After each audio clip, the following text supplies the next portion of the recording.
entrevisto agora um especialista em vinhos, Marcelo Copelo, que também é jornalista e que está em Florianópolis, veio do Rio de Janeiro para cá para fazer uma palestra sobre a relação do vinho com o tango. Tudo bem, Marcelo? Seja bem-vindo ao Estúdio 36. Boa noite. Bom, então explica aí pra gente qual é essa relação que o vinho tem com o tango. Bom, antes é importante dizer que o vinho em si, eu sempre digo que o vinho em si é só um líquido e uma garrafa. Quem dá emoção é quem o degusta. E o vinho funciona muito bem como um espelho do ser humano.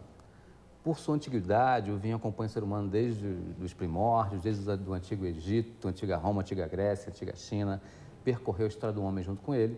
Tem um lado cultural, então, muito forte. E do lado sensorial, o vinho também é muito rico, tem muitos aromas, muitos sabores, muitas cores. Isso tudo transforma o vinho num grande espelho. Quem quiser ver música no vinho vai poder ver, quem quiser ver arte, pintura, luz, cor, sombra, profundidades, vai ver tudo no vinho. Então, por que não enxergar o vinho argentino, o Malbec, através do tango, que é a sua música mais forte? E eu digo o seguinte, poucos países no mundo são tão ligados na sua cultura a uma música e uma dança quanto a Argentina com o tango, e poucos países produtores de vinho são tão ligados a uma única uva quanto a Argentina ao Malbec. Realmente, mesmo porque o Malbec teve origem, a uva, né? Esse vinho, o Malbec, teve origem lá na França, mas aí ele se adaptou bem na Argentina, que hoje desenvolve até mais vinhos do que a própria França. Exatamente. O Malbec tem origem no Cahors, que é sudoeste da França. Fazem lá Malbecs muito bons até hoje, só que a Argentina já superou a França em quantidade e em qualidade de Malbec produzido. Por quê? O Malbec achou em Mendoza, que é o grande deserto argentino, as condições ideais. É muito seco, com muito sol e muita altitude. Isso faz com que eu amadureça muito bem, dê vinhos opulentos, sedosos, encorpados, com muito álcool, com muita força, atitude, como um tango. Realmente, são muito saborosos. Bom, aqui no Brasil, a gente não tem essa tradição, né, essa cultura, assim como a Argentina, como a França, como outros países europeus também, né, de provar, degustar bons vinhos. São poucas pessoas que têm, talvez, essa oportunidade, né? Isso se deve ao quê? Você acha que se deve, de repente, aos altos preços de uma garrafa de vinho? Eu acho que o Brasil está começando a descobrir o vinho, o consumo cresce bastante, a olhos vistos, a gente vê em todas as mídias hoje o vinho, e esse crescimento está rompendo algumas barreiras. A principal é o preço, como você disse, os impostos são altos. Espero que esses preços baixem à medida que o dólar baixa, à medida que o mercado cresce, os volumes aumentam, e seja possível então baixar o preço. E depois é a educação, cultura, palestras como a que eu estou fazendo hoje. Eu estou aqui a convite da Wines Argentina, é bom lembrar, para falar um pouquinho dos vinhos argentinos. Esse tipo de ação, de evento, faz com que o consumidor se aproxime do vinho. Bom, e você é assim, um especialista, um expert realmente em vinho. O Marcelo, só para você saber, você aí de casa que está nos assistindo, o Marcelo é um jornalista super influente, né, aqui no país. Ele já foi premiado e recebeu 2 prêmios internacional, inclusive, né, e como jornalista influente nesse mercado e também personalidade pelo Eno Eventos, né, que tem aí o site mais acessado de vinhos no Brasil e prova uma média de 6 mil tipos de vinhos por ano. Provo muitos vinhos, geralmente visitando as vinícolas. É importantíssimo para mim que estou estudando isso de perto, visitar, ir na origem, conhecer, ir à Argentina e visitar vinícolas. Aqui em Santa Catarina também tem ótimas vinícolas.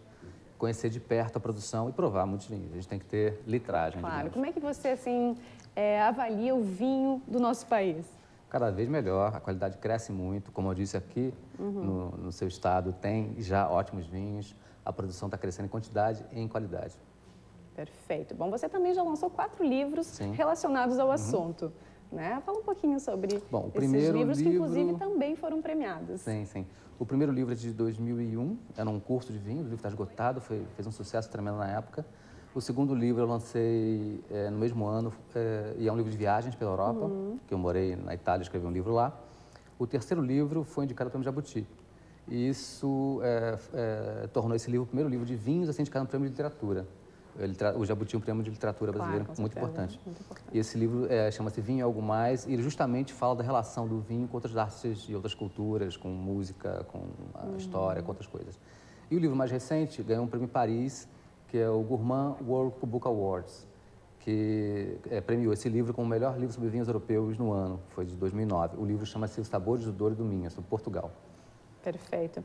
Bom, e aqui no Brasil, quanto por cento de vinho a gente consome por ano relacionado à Argentina, à França? Quem mais consome vinho no mundo hoje? Olha, o mercado mundial está explodindo, crescendo muito, já movimenta bilhões no mundo inteiro.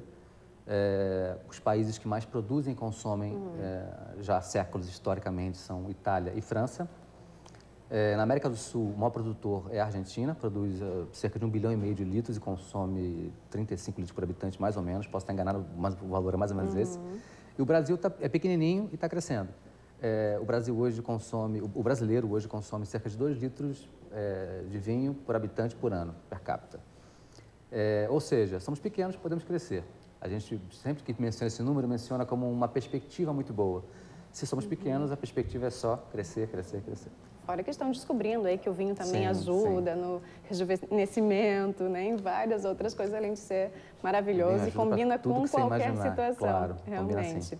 Verdade, não dá para exagerar, né? Bom, e essa combinação com o tango? Vamos falar um pouquinho mais do tango também? Bom, você mencionou que a uva Malbec é de origem francesa. O tango também tem sua história relacionada à França. Pois Europa. O primeiro tango gravado foi gravado em Paris, em 1907, se não me engano. E só depois de sucesso em Paris é que o tango fez sucesso na sociedade portenha, em Buenos Aires. Antes, o tango era uma dança popular dos cabarés de Buenos Aires. Só depois de sucesso em Paris é que virou uma dança institucional, digamos. E a relação com o Malbec, eu diria que é mais até pela atitude, pelo sabor, porque o Malbec é um vinho de impacto, é um vinho de volume na boca, de alto teor alcoólico, de muito corpo. Enquanto o tango é uma bebida masculina, aliás, dançava-se entre homens no início da história, no final do século XIX, porque haviam mais homens do que mulheres em Buenos Aires. Então era comum que os homens dançassem entre eles, por isso viraram o rosto ao dançar, é engraçado. Claro. Né?